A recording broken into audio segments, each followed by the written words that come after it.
What up, guys? It's Just Smith coming at you again with another Where You At Wednesday. I'm so excited for everybody this week because I know God is going to do something absolutely phenomenal in your life. So be excited and be expecting for what God is going to do in your life. So I just want to ask you guys this one quick question. Who are you? And who do you wish to be? Who do you idolize? Who do you envy? And why do you idolize them? And why do you envy them? See, I read this story that somebody emailed me not too long ago, and it was about a young lady who was in high school, and she woke up one morning and she got a random text message saying, "Hello, my dear. This is your fairy godmother. I'm here to grant you any wish that you want under one circumstance. What is the one wish that you wish you could have?" And she said, "Well, I feel like I'm really ugly. I'm not popular. I'm not pretty. People talk bad about me. So I wish to be pretty and popular." And she said, "Are you sure that's what you want?" And she said, "Well, yeah, doesn't everybody?" And she said, "Well, what is something that you enjoy the most? What is something that you know that you're gifted to do?" And she said, "Well, I'm a great singer. When I'm sad, I sing. When I'm happy, I sing.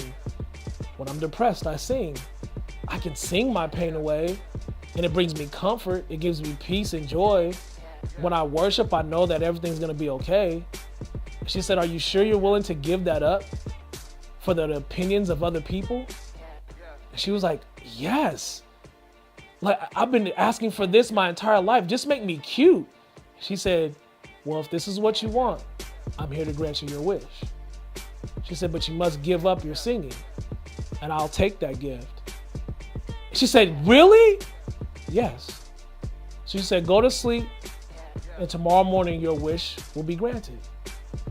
So she wakes up in the morning, she looks in the mirror, she wipes off her eyes, and she's looking, and she's like, "Oh my gosh, it really worked. I'm beautiful." She goes to school, and all of a sudden, all these people are looking at her, and they're trying to ask her out on dates. All the most popular kids want to be her friends all of a sudden, and she's just like, "Yes, this is my dream." But what she didn't realize was there was going to be a different type of pressure that was going to be on her. She gets asked to prom by the most popular kid in school. She goes to prom. Her mom or dad are looking at her like, "Oh my God, my baby looks gorgeous."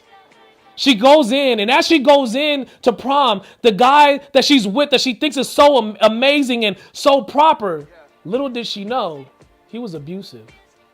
Mentally and physically. He was jealous. He wanted what he wanted. He thought he could treat her any type of way. Why? Because she was just pretty. So before she knows it, she runs outside and she's crying and asking "Well, why am I going through all these things? Why are people treating me this way? Why does he treat me like this?"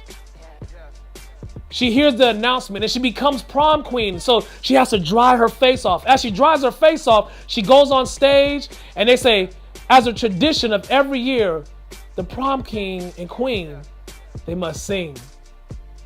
And she gets nervous. Her heart stops. And she realized the gift that she should have protected, she gave away to be like somebody else. So she goes and she lets out a horrendous sound.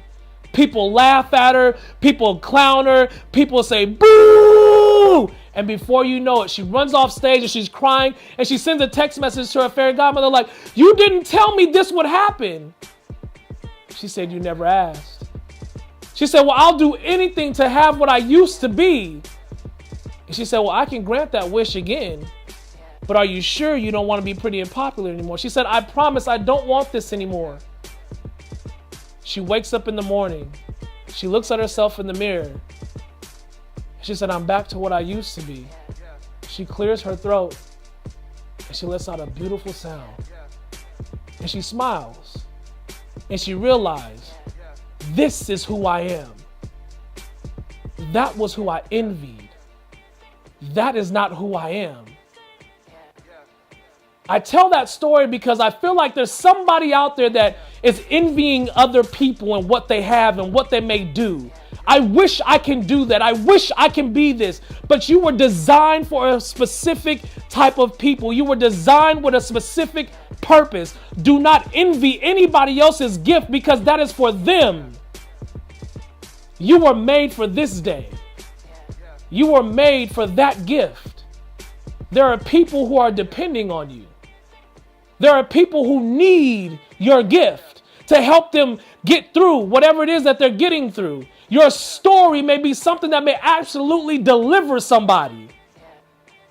Your voice, that whether it's maybe singing, whether it's counseling, whether it's a teacher, whether it's to be a spiritual mother, father, or a big brother or a big sister, that may be the very thing that may absolutely deliver somebody from pain.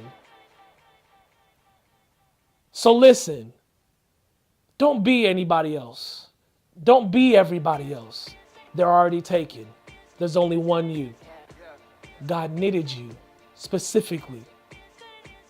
He made you for this day, this moment, this second. I pray that this is an encouragement to somebody out there who needs it.